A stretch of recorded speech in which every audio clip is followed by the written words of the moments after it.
오늘 이 본문의 제목을 통하여서 우리가 새롭게 하소서라는 제목으로 우리가 함께 은혜를 나누고자 하는데요. 오늘 우리가 다 함께 읽지는 않았지만은 11장을 읽어보면 11장 전반에 아주 비극적인 사건이 기록이 되어 있습니다. 그것이 무엇이냐면 11장 1절의 말씀을 보면 아하시아의 어머니 아달랴 그의 아들이 죽은 것을 보고 일어나 왕의 자손을 모두 멸절하였으나 그러니까 이 태후인 이 아달랴 자신의 아들이 죽은 것을 보고 정신이 돌아서인지 아니면 이 왕에 대한 이 탐욕 때문인지 그 자손의 그러니까 손주들을 모두 다 죽였다라고 기록하고 있습니다. 이 굉장히 비극적인 사건이죠. 그런데 3절 말씀 후반절에 보면 아달랴가 나라를 다스렸더라라는 사실을 통하여서 우리가 추측해 볼 수가 있습니다. 그러니까 이 아달랴가 이 권력에 대한 탐욕 때문에 옳고 그름을 분별하지 못하고 자신이 스스로 왕이 되었다라는 사실을 알 수가 있는 것이죠. 근데 그 가운데 하나님의 오묘하신 은혜의 손길이 있었음을 발견할 수가 있죠. 2절의 말씀을 보니까 이 왕의 자손들이 모두 멸절을 당하는 가운데에 요람 왕의 딸 아하시아의 누이 여호세바가 누구를 건졌다고요? 여호람. 예? 여기 보시면 요아스 이 왕자를 구출해서 성전에 숨겨두었다라고 기록하고 있습니다. 이 요아스가 다윗 왕가의 자손이에요. 하나님께서 다윗을 왕으로 세우셨을 때에 하나님께서 이 다윗과 맺어진 언약이 있습니다. 그것이 무엇이냐면 다윗의 자손이 영원토록 왕위에 머물게 하겠다라고 이 왕위를 계속해서 이어갈 수 있도록 하나님께서 크신 은혜를 베풀어 주신, 그러니까 이 다윗 가문에 이 언약이 하나님께서 세우신 이 언약이 있습니다. 그래서 이 다윗의 혈통에 예수 그리스도가 영원한 왕의 왕이 된 놀라운 일들을 보지 않습니까? 여기에서도 보면 이 다윗의 혈통이 여기에서 완전히 끊길 수도 있었지만은 하나님께서 여호세바를 통하여서 그의 자손인 요아스가 목숨을 건지게 되는 일들이 일어나게 되었다라는 거예요. 그런데 우리가 여기서 주목해야 될 것은 바로 이 하나님께서 극적인 이 요아스를 구원하신 일들을 살펴보는 것이 아니라 오늘 이 요아스가 등장하지 아니하고 그 4절부터 보면은 여호야다라는 사람이 등장하게 됩니다. 이 제사장 여호야다가 이 종교 개혁을 일으키고 있어요. 아달랴가 이 왕위가 되었을 때에 권력의 탐욕을 가지고 있어서 자신의 뜻대로 모든 나라를 다스렸을 것입니다. 그런데 문제가 있었습니다. 그것이 무엇이냐면 우상을 섬기게 하였다라는 거예요. 우상을 섬기게 하였으니 그 나라에 어떤 일들이 펼쳐질까요? 하나님의 은혜가 머무는 것이 아니라 하나님의 놀라운 무서운 재앙이 가득하게 된 것을 보게 됩니다. 그렇기 때문에 여호야다가 이 종교 개혁을 일으키고 있어요. 이 종교 개혁을 일으키면서 요아스를 왕위에 세우는 일들이 오늘 이 본문 속에서 펼쳐집니다. 그런데 보세요. 이 본문 속에서 펼쳐지면서 12절의 말씀을 보니까 12절의 말씀 오늘 본문은 아니지만은 함께 읽어볼까요? 시작. 여호야다가 왕자를 인도하여 내어 왕관을 씌우며 율법책을 주고 기름을 부어 왕으로 삼음에 무리가 박수하며 왕의 만세를 부르니라 라고 기록하고 있어요. 이 아달랴는 자신의 아들이 죽자 그의 손주들까지 모두 죽이면서 어떻게 그런 일들이 있습니까?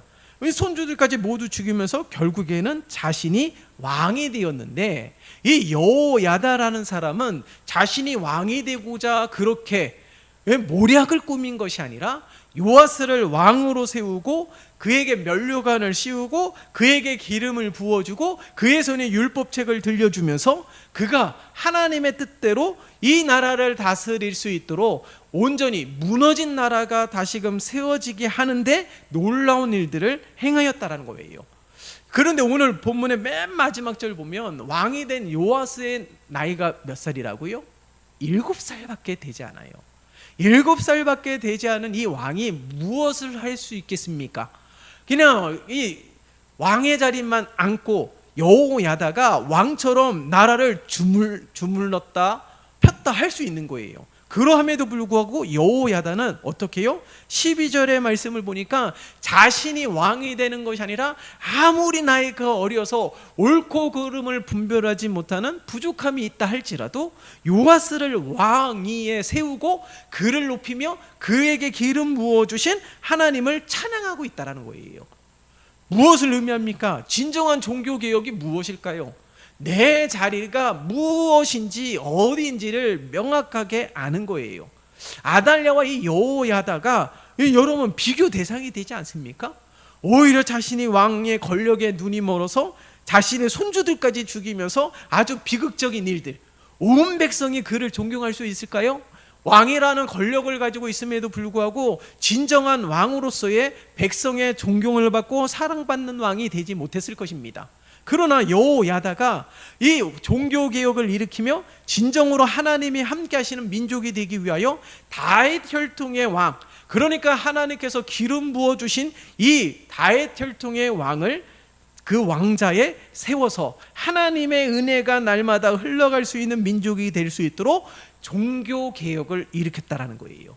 자신이 왕으로서 왕만 요아스를 딱 세워놓고 왕의 권력을 스스로 자신이 주물렀다 폈다 할 수 있음에도 불구하고 자신은 종으로서 신하로서 역할을 하면서 7살밖에 되지 않은 그 왕을 세우며 그 왕을 높이고 하나님께 영광을 돌리는 이 여호야다의 이 모습을 우리는 주목할 필요가 있습니다. 그렇기 때문에 우리들이 있어야 할 자리가 어디인지를 알아야 된다는 거예요. 물론 예배의 자리, 기도의 자리를 섬김의 자리, 봉사의 자리, 헌신의 자리에 세워지는 것도 중요하지만 오늘 이 여호야다를 보면서 진정으로 우리가 있어야 할 자리가 무엇이냐면 날마다 하나님을 높이는 거예요. 그게 우리들이 있어야 할 자리라는 겁니다. 하나님을 높인다라는 것은 무엇을 의미할까요? 하나님이 나를 다스리시는 존재, 하나님이 만왕의 왕이심을 인정하고 고백하며 하나님 앞에 영광 올려드리는, 그러니까 하나님은 주인이면서 우리는 종이라는 사실을 잊지 않는 거예요. 이게 진정한 종교개혁입니다. 수많은 사람들이 왜 교만의 자리에 앉게 되는 이유가 무엇입니까? 하나님보다 더 높아질 뿐만 아니라 하나님의 자리를 빼앗고 하나님이 받으실 영광을 도둑질하는 일들이 비일비재하게 일어나기 때문에 그렇다라는 거예요. 그래서 아달랴가 바로 그 모습 가운데 하나 아닙니까? 이 아달랴가 그 왕자의 권력에 눈이 멀어서 손주들까지 죽이는 일들이 일어났지만은 오늘날 우리들의 삶 속에서도 하나님의 영광을 도둑질하면서 하나님이 받으실 영광을 내가 받으면서 어깨가 올라가고 으쓱하고 그런 모습들이 우리들의 삶 가운데 많이 있다라는 거예요. 그러나 여호야다를 통하여서 진정한 종교개혁은 하나님을 하나님 되게 하는 삶이라는 거예요. 하나님을 하나님 되게 하는 것, 예배, 찬송, 기도의 자리, 섬김의 자리, 그것도 중요하지만 가장 중요한 것은 하나님은 누구이시며 나는 누구인지를 날마다 기억하는 겁니다. 그렇기 때문에 하나님의 말씀에 순종하는 이 겸손한 자세가 우리에게 있어야 될 줄 믿습니다. 항상 이 겸손한 마음으로 하나님을 하나님 되게 하는 자들이, 그런 자들이 신령과 진정으로 예배하게 되는 것이고, 하나님을 하나님 되게 하는 자들이 하나님의 도움 없이는 살아갈 수 없는 분명한 이유와 목적을 알고 있기 때문에 내 힘으로 할 수 없는 모든 일들 가운데 고개 숙여 하나님 앞에 기도할 수밖에 없는 것이죠. 이게 우리들의 삶 가운데 있어야 된다라는 거예요.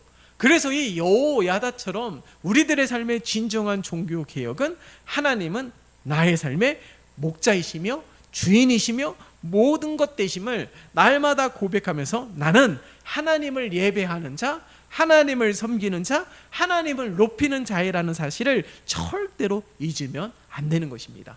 그래서 교만한 예배자 되지 마시고 겸손한 예배자가 되는 것이 우리들의 분명한 삶이 되어야 되는 것이죠. 그렇기 때문에 이런 날마다 우리들의 삶 가운데 이 개혁이 있어야 되는 거예요. 날마다. 왜요?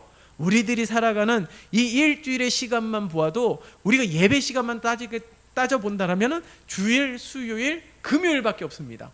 그러나 우리가 온전히 하나님을 예배하는 삶이 아니잖아요. 우리들의 전 삶이 예배 처소가 되기를 간절히 바라는 마음이 있지만 우리들이 세상에 살아가면서 그러한 삶을 살아가는 것은 결단코 쉬운 일이 아님을 우리는 매 순간순간 발견하게 되는 것이죠.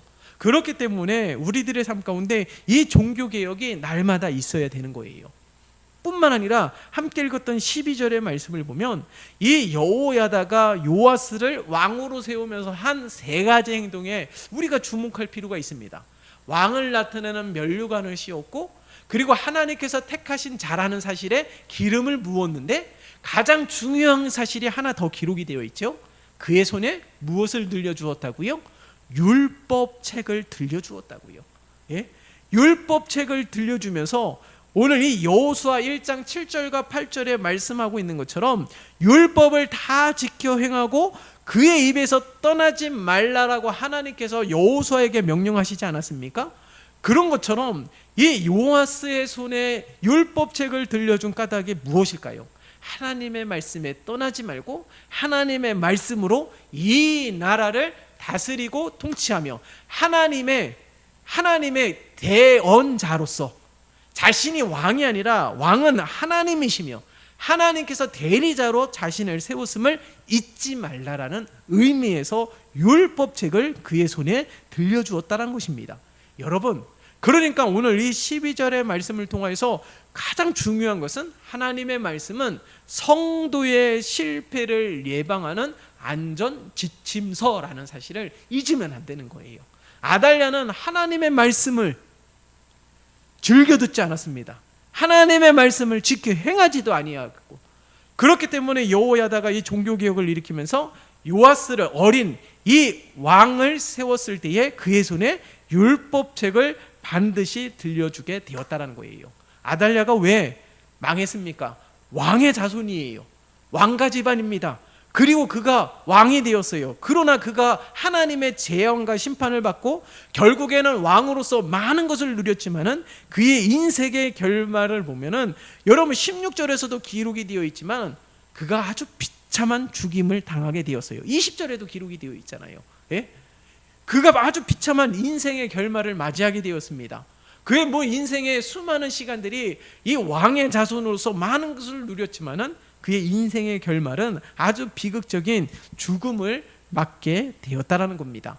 여기에서 우리가 가장 중요하게 바라봐야 될 것이 무엇입니까? 여러분, 하나님의 말씀을 통하여서 우리가 인생의 실패를 날마다 반복하지 아니하는 삶이 되어야 된다는 사실이에요. 여러분, 이 하나님의 말씀을 붙잡고, 하나님의 말씀은 내 발의 등이고 내 길의 빛이다라고 시편 기자가 고백하지 않았습니까?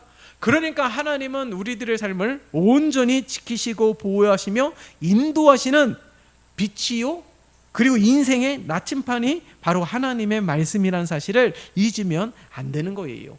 여러분, 우리가 날마다 하나님의 말씀에 온전히 서지 못한다면 크고 작은 많은 실수와 실패를 반복하는 삶을 살아가게 됩니다. 그러나 하나님의 말씀을 부여잡고 살아가는 삶일 때에만 삶의 진정한 의미를 발견할 수 있다는 거예요. 물론 우리가 왕이 누렸던 그런 부와 권력과 권세를 누리는 것은 아닙니다. 그러나 하나님의 말씀을 붙들고 살아가는 삶 가운데 가장 중요한 것은 하나님의 인도하심과 하나님의 지켜주심과 하나님의 보호하심과 하나님의 함께하시는 은혜가 끊이지 않았다는 거예요. 이 다윗의 가문에 함께하였던 은혜처럼 마찬가지로 하나님의 말씀을 부여잡고 살아가는 삶 가운데서는 이러한 놀라운 하나님의 은혜가 넘쳐나게 될 줄 믿습니다. 그래서 우리들의 삶 가운데 이 종교개혁은 하나님의 말씀을 늘 붙들면서 하나님이 나의 삶 가운데 실패를 반복하지 않게 하는 인생 안전 지침서라는 사실을 꼭 기억하시면서 하나님의 말씀을 잘 듣고 하나님의 말씀을 묵상하고 하나님의 말씀을 부여잡고 하나님의 말씀에 순종하며 살아가는 우리 모두가 되시기를 예수님의 이름으로 축원합니다. 그뿐만이 아니라 오늘 이 본문의 말씀을 보세요.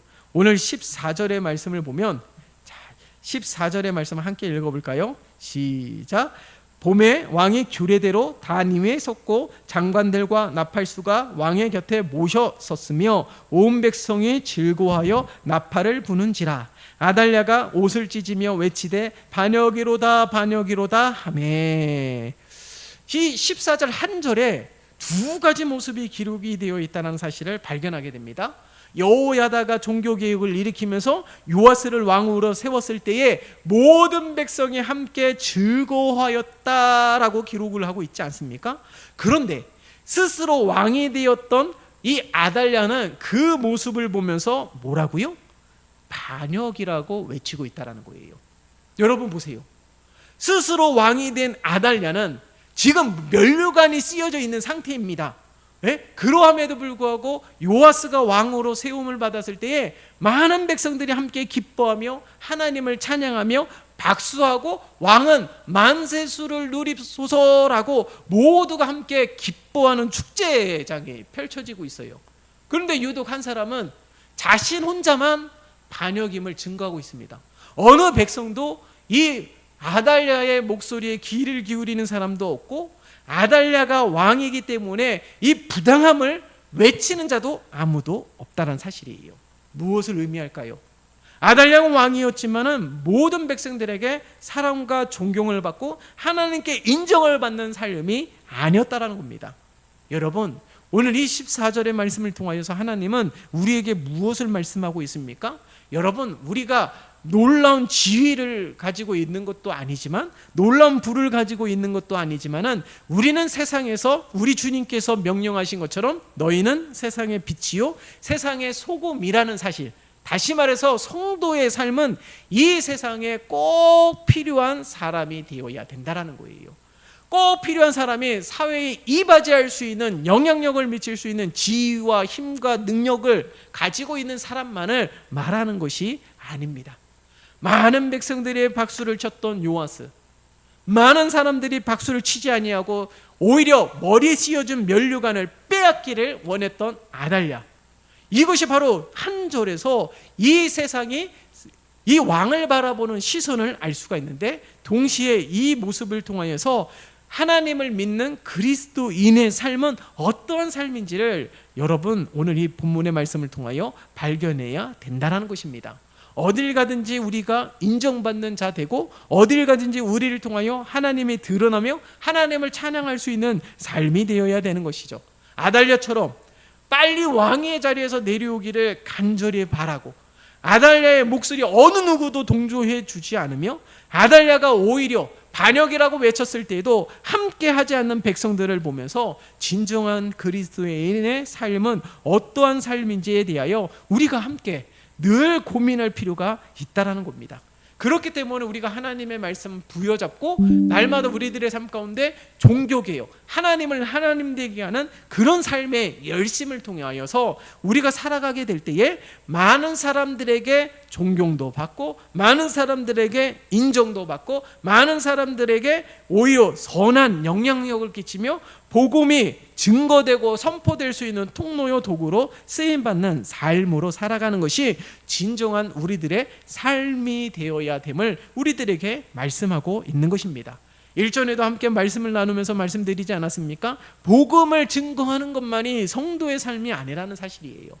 많은 사람들에게 오히려 선한 영향력을 끼치는 것, 내 입술에서 하나님의 하자도 나오지 않고 복음을 증거하지 않는다 할지라도 내가 하나님의 말씀에 입각한 하나님의 말씀을 순종하고자 하는 삶의 자세, 그것이 교회 안에서만 이루어지는 것이 아니라 교회 문턱을 넘어서도 그러한 믿음의 삶을 보이게 될 때에 하나님이 영광 받으시는 삶이고 오히려 많은 사람들에게 칭찬받는 삶이 하나님을 하나님 되게 하는 삶이라는 사실을 우리는 잊으면 안 되는 것입니다.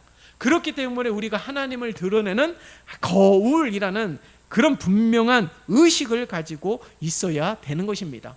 오늘 보세요. 14절의 말씀을 통해서 꼭 있어야 되는 사람이 누구인지, 있으나 많은 사람이 누구인지 분명하게 드러나지 않습니까? 반역이라고 외쳐도 어느 누구도 반응하지 않아요. 그러나 이 요아스가 왕이 되었을 때 온 백성이 함께 기뻐했던 것처럼 여러분, 아달랴가 우리들의 인생이 되는 것이 아니라 요아스처럼, 여호야다처럼 오히려 꼭 필요한 자, 예? 하나님의 뜻을 세울 수 있는 자, 하나님의 뜻이 흘러가게 하는 그런 복되고 요긴한 사람이 바로 우리 모두가 되시기를 예수님의 이름으로 축원합니다. 바로 그러한 은혜의 삶이 바로 우리들의 삶이 되어야 될 것입니다. 그뿐만이 아니에요.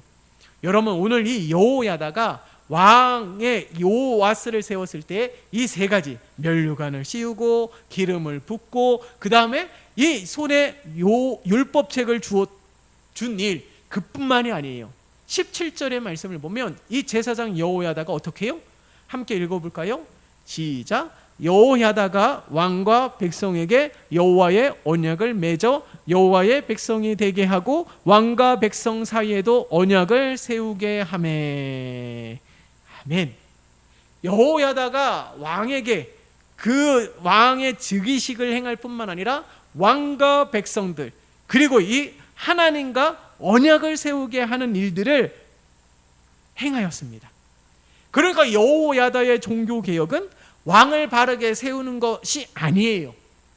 왕을 바르게 세우는 것 못지않게 백성들과도 언약을 맺은 것 못지않게 가장 중요하게 생각했던 것이 무엇이냐면 깨어진 하나님과의 관계가 회복이 되는 것입니다. 온 나라에 우상의 제단들이 세워져 있는 그 모든 것들을 파하고 하나님을 예배하는 제단, 성전이 온전히 세워지도록 힘썼던 것이 여호야다예요.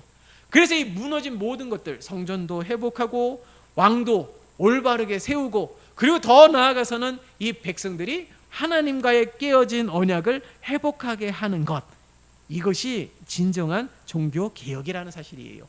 그러니까 여호야다 한 사람만의 열심이 되는 것이 아니죠.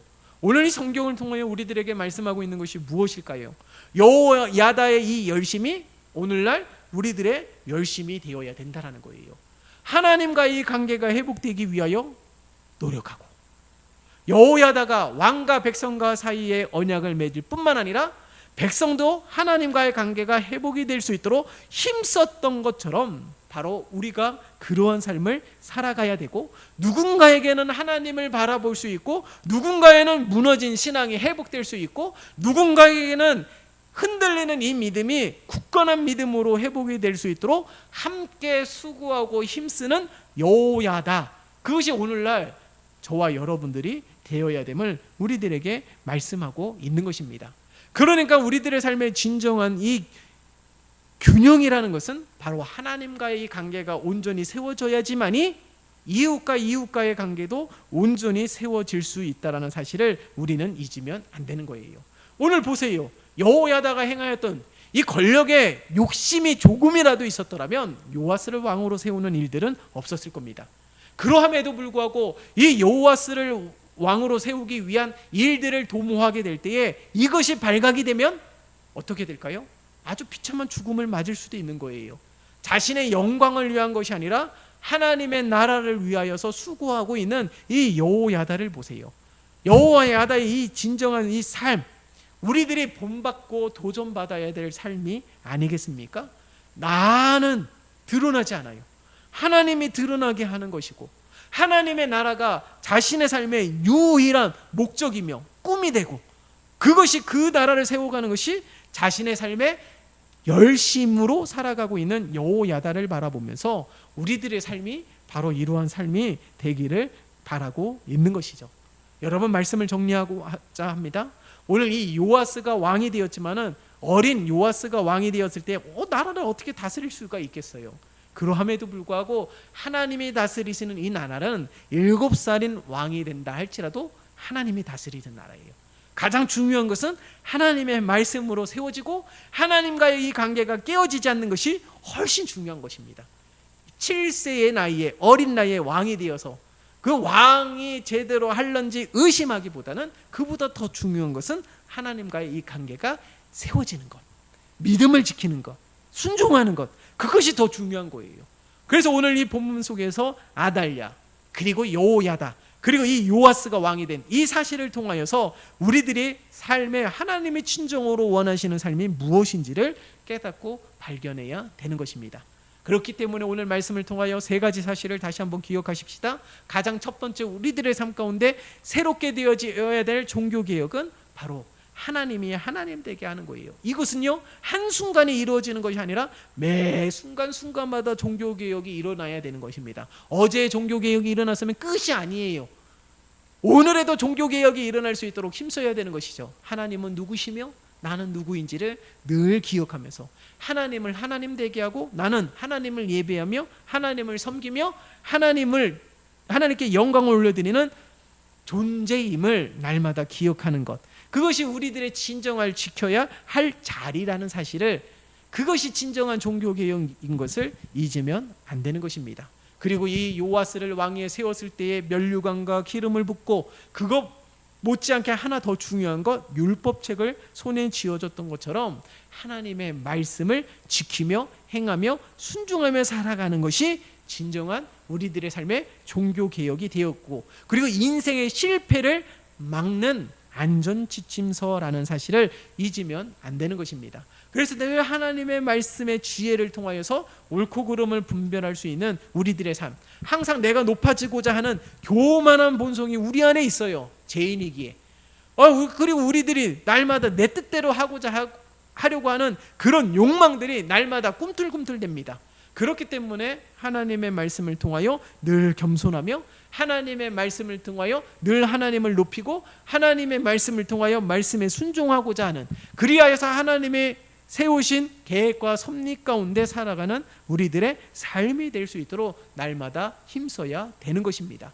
그리고 이 무너질 하나님과의 관계가 날마다 회복될 수 있도록 힘쓰는 것, 그것이 바로 진정한 종교개혁의 삶인 것을 기억하며 우리가 함께 기도하게 될 때에 정말 하나님을 하나님 되게 하고 하나님의 말씀을 부여잡고 날마다 우리들의 삶 가운데 하나님과의 이 관계가 회복이 되며 날마다 하나님을 높이는 은혜의 삶이 될 수 있도록 날마다 기도하며 그렇게 간구하며 하나님의 인도함을 받는 우리 모두가 되시기를 예수님의 이름으로 축원합니다. 살아계신 하나님 아버지 감사합니다. 하나님, 오늘 말씀을 통하여 우리들의 삶에 진정한 종교개혁이 있게 도와주시옵소서. 하나님이 하나님 되게 하는 종교개혁이 일어나며 하나님의 말씀 부여잡고 하나님의 말씀에 순종하며 살아가는 종교개혁이 일어나며 하나님과의 무너진 관계가, 이 깨어진 관계가 다시금 회복이 되며 하나님과의 올바른 언약을 세워가는 종교개혁이 우리들의 삶 가운데 날마다 일어나게 도와주시오. 날마다 하나님 은혜 아래 살아가게 도와주시고 하나님의 허락하신 복을 누리면서 살아갈 수 있는 우리 온 성도들이 되게 도와주시옵소서. 예수 그리스도의 이름으로 기도드리옵나이다. 아멘.